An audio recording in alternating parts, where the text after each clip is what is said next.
Hey everyone, I hope you're all safe, healthy, and staying busy.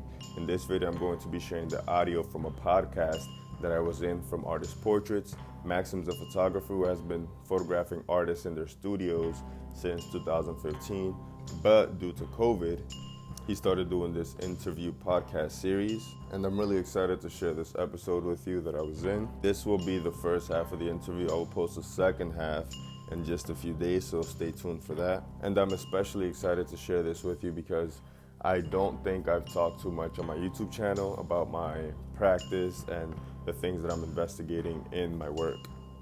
And as usual, you'll be able to see me paint a portrait. This will be acrylic on paper, so I'm excited to share that with you as well. Without further ado, let's get started. Hello, and welcome to the Artist Portraits podcast. I am your host, Maxim Rosansky. Each episode, I speak with an artist about their process and intentions, and together we demystify what it means to make it. On today's show, we have Raelis Vasquez. Raelis works primarily with oil paints, drawing on the historical, political, and personal narratives of what he refers to as the convoluted histories of the Dominican Republic. He does so by creating figurative compositions which feel both intimate and contemplative and are truly beautiful paintings. We spend a good amount of time talking about Raelis' life in the Dominican Republic, his immigration to the US, and how all that has influenced his art and practice. To check out more of Raelis' work, you can go to raelisvasquez.com, Raelis on Instagram, or you can check his YouTube channel, which is really great for aspiring painters and features tutorials and time lapses that help break down the painting process. Quick thank you to everyone who's checked out the first episode of the Artist Portraits podcast with Aaron Riley. And of course, thank you for listening to this one as well with Raelis. I started the Artist Portraits project in 2015, photographing artists, but due to this whole pandemic, I've decided to start doing interviews as well. So thanks again, and you can check Artist Portraits on Instagram to learn more about this show and see the 100 plus artists who I've photographed in their studios. Okay, that's it, episode 2, Raelis Vasquez. Let's get into it.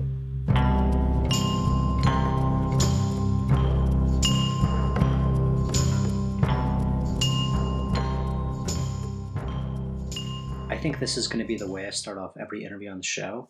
How would you describe your work to someone who has never seen it while taking into consideration you have no idea how much they even know about art? I think the way that I would approach it is by telling them what I'm investigating, the things that I'm really interested in my work, as opposed to the more practical things. And, the practical thing is that I am a painter. I work with the figure. I'm painting black and brown people. As of now, a lot of my work has been with my family, so it becomes extremely personal and familiar to me. And that's kind of the way that I'm able to enter into these other conversations, other investigations that I have. Some of those include the process of immigration, what it means to be an immigrant, how that affects you. And, we came to the United States, to New Jersey from the Dominican Republic, and I came when I was very young. I came when I was 7 years old. So that's been a point of investigation for me. A lot of what I do in my work, I'm trying to discover what it means to be a person that's from a Latin American country, a person that's from the Caribbean, specifically my story and navigating in what is like blackness in America versus blackness in Latin American countries, or more specifically in Dominican Republic. That's something that I feel a responsibility to try to bridge, because Latinidad, like being someone that's from Latin America, doesn't say anything about someone's race and the way that the class system works, the way that racism works, colorism, the way it works there is so similar to the way it works here, but it's not the same. And I think a large part of that is because we've had different colonial powers that have created their government, that created their civilization, their societies in their particular ways, but it still rhymes. Dominican culture is also something that I think about frequently, the history of the Dominican Republic and how it's connected to the history of the United States.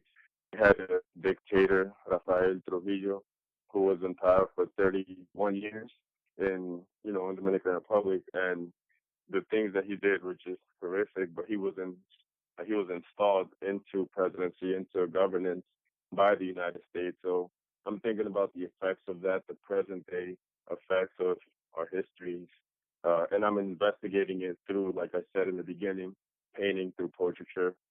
People that I know through my family and friends. So I think that would be the approach that I would have in describing my work. Yeah, I think that's a good way of describing it because on one hand, it's just family portraiture, but on the other hand, it's not just family portraiture. Absolutely. A lot of what you have to try to do as an artist is, and I'm speaking mostly for myself, but I've seen a lot of my other artist friends have to deal with this. Is like, how do you communicate these large, complex ideas in whatever medium it is that you're working in? And for me, strategically, it has been working with my family. Like, my family is something that I'm familiar with. My family is something that I would say I know to a certain degree, but these other topics are things that I am not as familiar with. They're more things that I have just experienced. So that familiarity is different from like when I'm working in a work and I'm working with something that's familiar. What is created from that point of departure is something that is both about things known and unknown. You were talking about the idea of what it means to be black in the Caribbean or in America or just Dominican heritage and identity. Hmm. So, is it like you're studying yourself and your family to get a better idea or knowledge of these more complex and broader subject matters? Absolutely. Yeah. I think that's kind of that's exactly it. The point which I start is always asking myself a question. Depending on the series, depending on the specific work, the question varies. And the question that I'm asking myself right now is, what does it mean to belong to two places at the same time, yet feel like you don't belong to either place? And you mix a lot of the racial background, a lot of the histories of these specific countries. And, what you can come up with is something really complex. And like you said, it's my own personal thing. It's questions that I'm asking myself. But my hopes is that it would speak to people across the board on their experiences. A lot of what I try to do is have my figures be in this state of vulnerability as well, which in my head, my philosophy is that when you encounter someone who's vulnerable, it encourages you to be vulnerable as well. These are just my philosophies and my hopes for my work. But yeah, it's definitely a personal investigation. Yeah, definitely. And you're talking about the idea of belonging and just wondering what that means. Hmm. That's something that every immigrant, including myself, had to go through. Our Hmm. families and our stories are different.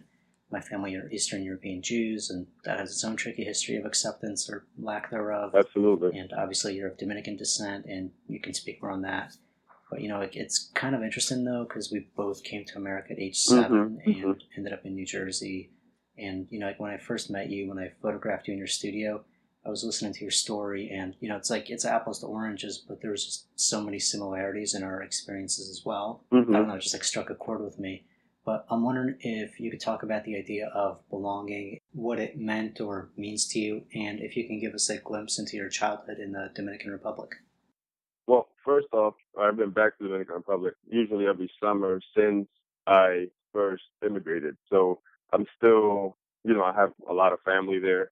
I'm still very familiar with, I don't know, I would say I don't completely have an outsider's point of view on Dominican Republic, even though I don't live there. Like my brother lives there. I have a bunch of uncles, aunts, cousins, grandparents that live there as well. So I'm still very connected to it. But I that sense of belonging. There's something that happens when you're an immigrant, and there's this one quote that I really love. It's, all immigrants are broken, some beautifully, and that kind of really gets to a certain complexity that you have being an immigrant. So yeah, when we were growing up there, we barely had any running water. Electricity would come on and off when it felt like it was in the country and Gambo. So that experience of like just growing up there, that being what's familiar, growing a lot of your own crops, having animals in the backyard that you kind of grow up with as well. Everything being familiar and being comfortable, to the next day you land in New Brunswick, New Jersey, and you're in a completely different life.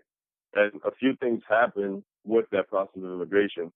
I think one, for me, like I kind of neutralized a completely traumatic and disruptive experience. You think that's just what happens. One day you're here and the next day you're living here, like I said, in a whole new life.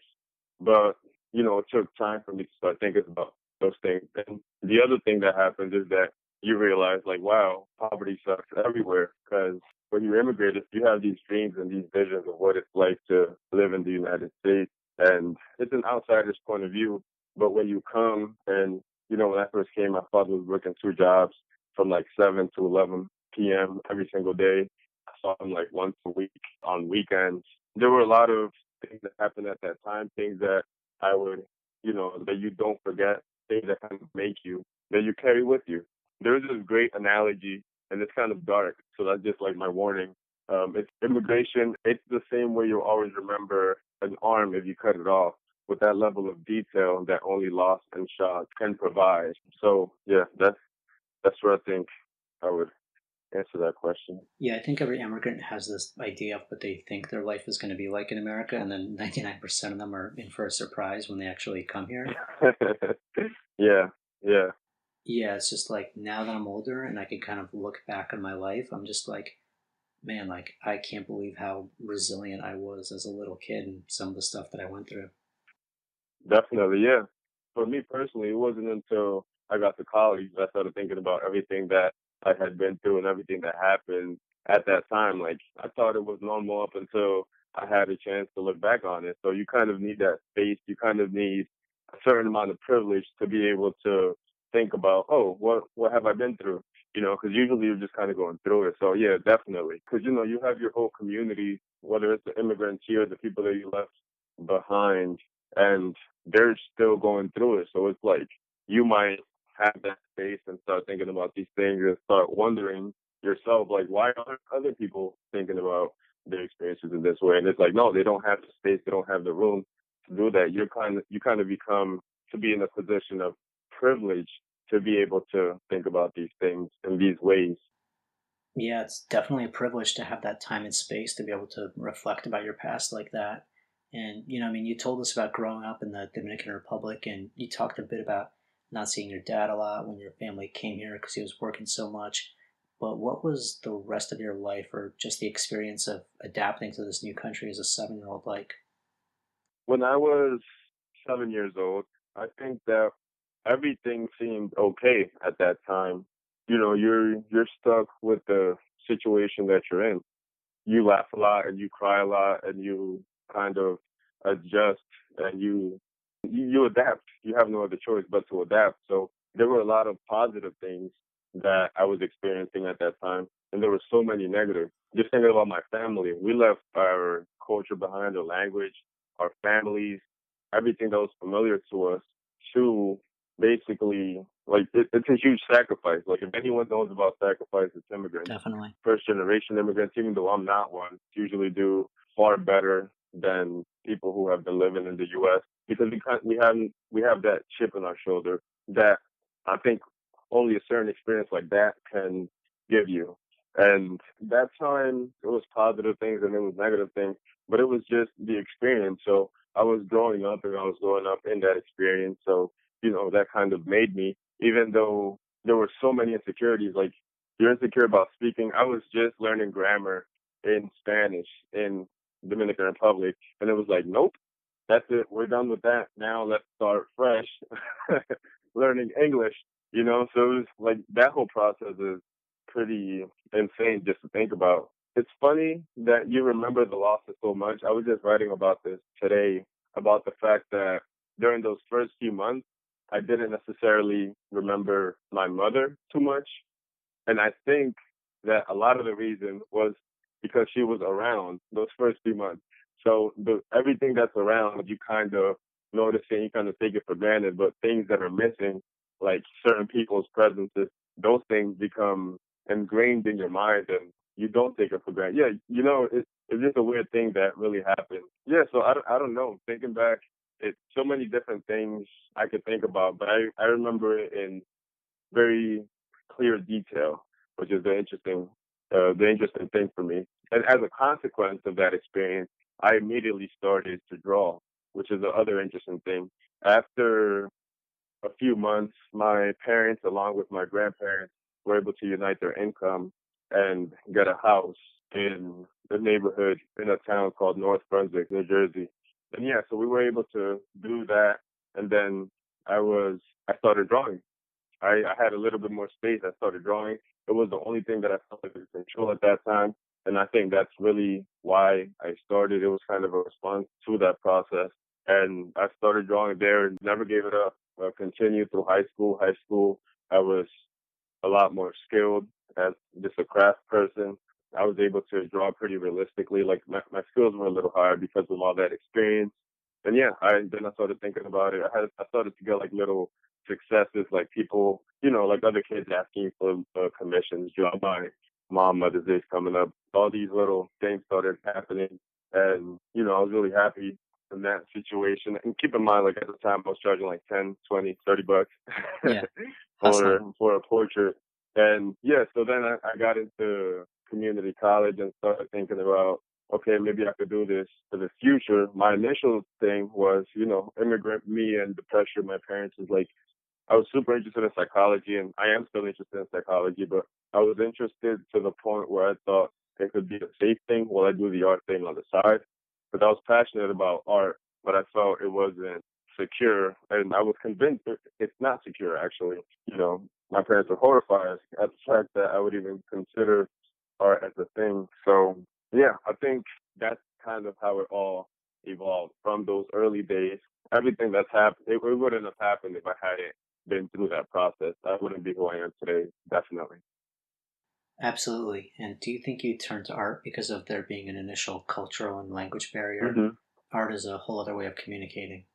Yeah, well, I think art for me was something for a very long time. It was something that was just extremely personal. I didn't show anyone any work except for my parents, seeking for their approval. I would say from like age 8 to 12, something like that. I didn't really show anyone anything. And I had a really, really tough father. And that made an impression on me. He's a very determined and disciplined individual. Having that example around made me disciplined as well. And that's one thing I would say about myself. Like I try to be as disciplined as I can with whatever it is that I'm doing. And art was that thing that I could control. It was the only thing that I could control at that time. English, the language, America, the culture, like there was no control there. I was just learning everything. Even when I was able to speak English, I still wasn't able to speak appropriately because I had an accent. You're still insecure. You're still getting made fun of. So yeah, that art became something for me to try to get, I would say, sort of an approval of my parents. And my father was, I think that's one of the point that I was saying by saying that my father was tough. I was spending so long working on this thing, and then I show it to them, and they'd be like, there's something wrong there. So it'd be like, okay, I'm not getting what I want, so I just did it again, and kept trying to impress them, my parents. I think it was a lot of that. And for me personally, it was just something that no one could tell me what to do in. No one can tell me if I was doing it right or wrong when it was for me personally. So I think that's how I fell into it. That's cool, yeah. And when you made this decision to pursue the arts and your parents were just like, what is this kid hmm doing? I mean, it's like, for lack of better words, it's this abstract idea. I'm going to do art as my job, where many immigrants have a very defined idea of what a job Yeah. is. You wake up, you go to this thing, and then you do the work, and hmm then you cash hmm the check. So I guess, were you able to convince your parents that, at least with the values that were instilled in you from them, that it's something that you were going to take seriously and you would, make work in the All right. end? So first of all, you got to understand their perspective. Like they've given up a whole bunch, they sacrificed a lot, and they're working really tough jobs to be able to give me and my little sister, and my other sibling a better future. That was the philosophy. That was the intention. They want a better future for their family. They want a better future for their kids. And then to have me turn around and say, "Oh yeah, I want to study art. I want to paint." You have to understand, like there are zero examples artists that to them have been able to do this successfully. So it's like, are you really taking our whole sacrifice and deciding to do this with it. So, in some ways, it's kind of disrespectful to them for me to even have the audacity to be like, yep, I'm going to be an artist. Like, I have a lot to pay them back for. So that's it for part one. Like I mentioned, I'll be posting part two very soon, probably within the next few days. I just wanted to come in and talk a little bit about my painting process because a lot of you asked me questions about blending, how I blend with oils, how I blend with acrylics, and the answer is that I don't. And I really hope that this slower version of me painting really communicates that, because if you've been watching, you haven't seen me blend at all, or at least I haven't tried to blend. I haven't tried to make the figure or what I'm painting look smooth. I kind of enjoy those brush strokes next to each other being very evident, being rich in color.